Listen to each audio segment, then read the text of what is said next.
And in terms of the Caius plotline, Caius reached Sandpoint well ahead of the rest of the group and entered in the home of the old hag Nishka Maversky. To his surprise, as he knocked on the door itself was unlocked, and the door itself opened to reveal a living room that appeared to have been completely cleared of furniture, except for a single thing. In the center of the room, he saw the symbol of the twin-faced deity Nethys inscribed into the center of the room, and hovering above said holy symbol was a portal, and the sounds of combat could be heard from beyond the portal. Caius sighed at the sight before him, mumbling to himself for whatever else he could hear. I guess jumping first isn't a good idea anymore. A puzzled look washed over his face. His eyes began scanning his surroundings for any hint of a struggle, or a clue as to what the hell was going on here. This appeared to be some sort of magical ritual that had recently taken place here.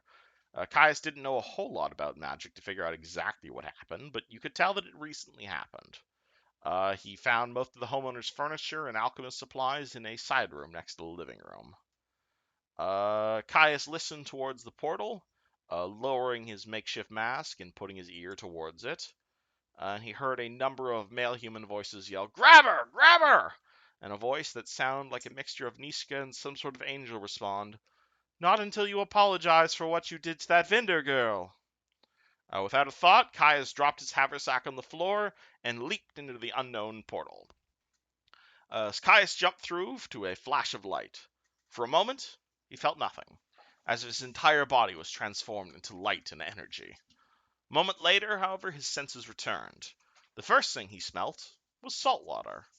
Opening his eyes, Caius found himself standing on a strange C-shaped dock in a large but somewhat familiar-looking cityscape. To his left and behind him, he saw a large building, currently filled with screaming patrons and terrified cooks and other inn staff. To his right, Caius saw the source of the commotion. Approximately 2 to 3 figures, dressed in black robes and armed with sword and pistol, currently doing battle with a female with angelic features and bright metallic flesh stalked towards them. Her wings as sharp and threatening as her 2 readied swords. Each of her movements was framed by perfect symmetry. She never moved to the right blade forward without moving the left blade back in equal means. Sparing a glance for each part of the docks in turn, she started the cycle all over again, charging towards the cultists, who opened fire with their guns upon the creature. Caius shielded his eyes as the light hit them, donning his goggles. Immediately he sprinted towards the figure on the cultist. "What's going on here?" he cried. "Where's Shayless?" Neither party responded to Caius. Instead, the winged creature sprinted forward and stabbed one of the cultists clean through with her twin longswords. "Execution complete," it spoke, the same half Nishka, half angelic voice, as it withdrew its swords in mechanical fashion. "What the fuck? Kill it! Kill it!" came the cry from the 2 cultists. 2 of the humans loaded their pistols and fired towards the creature. One bullet hit the creature directly in the face and kept on going, blasting right through the creature and out the other side, causing it to bleed blood. The second cultist fired at the creature, and his shot ricocheted off the creature's sword and shot straight up. Caius looked around and discovered he is in Magnamar. He sighed. "Typical. Always getting myself into shit I'm not prepared for." Caius made for the closest cultist, his sole intention to disarm and subdue. He looked back at the mystical creature. "Nishka? It's me, Caius from Sandpoint. What the hell's going on?" Caius charged into the melee and drop-kicked the nearby cultist, knocking him out cold just as the 2 remaining cultists fired their pistol at the strange creature. This time, both headshots hit their mark, further damaging the creature/robot/angle/Nishka, who then turned its head around to look at Caius and raised a sword, seemingly to strike him. However, a moment later, it spoke out, "Identity confirmed! Caius! Oh, no, I remember him. He's the nice elf boy from Sandpoint. He's a friend." The creature then charged one of the remaining cultists and cut it to ribbons like butter.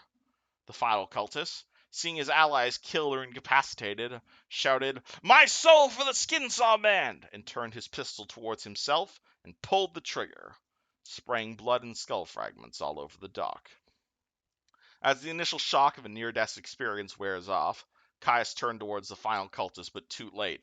Wait, no! As the trigger is pulled, as he sighed. Figures. He turned back to the rest of his current company. What's this all about? Why do I hear you mention the vendors? The creature let a hand down towards Caius to help him up, seemingly ignorant of its own wounds. Oh, vendor? Oh, yes, little Katrine. Decided to do a little investigation of my own, I did. How'd you get there? However, as this conversation happened, Caius suddenly felt a rush of wind, because his Razza was being teleported through the ethereal plane, he suddenly manifested back into reality for a brief moment. The unicorn, you saw Kathy lean over to Fleur and whisper something in the unicorn's ear.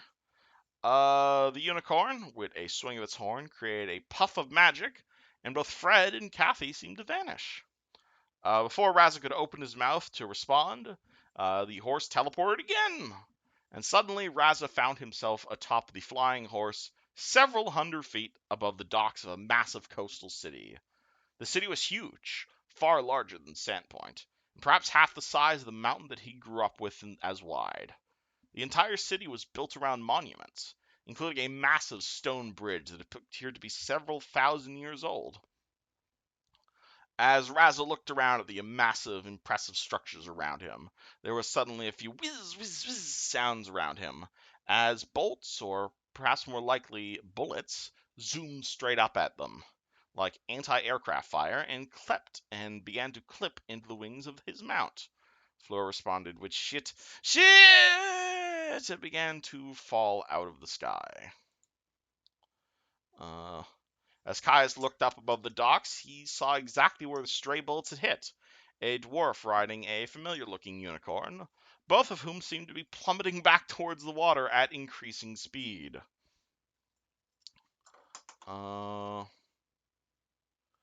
The gust of wind drew Caius' attention, drawing his gaze upward towards the sky, a flash of recognition crossing his mind. As he turned to the mystical creature, "Help!"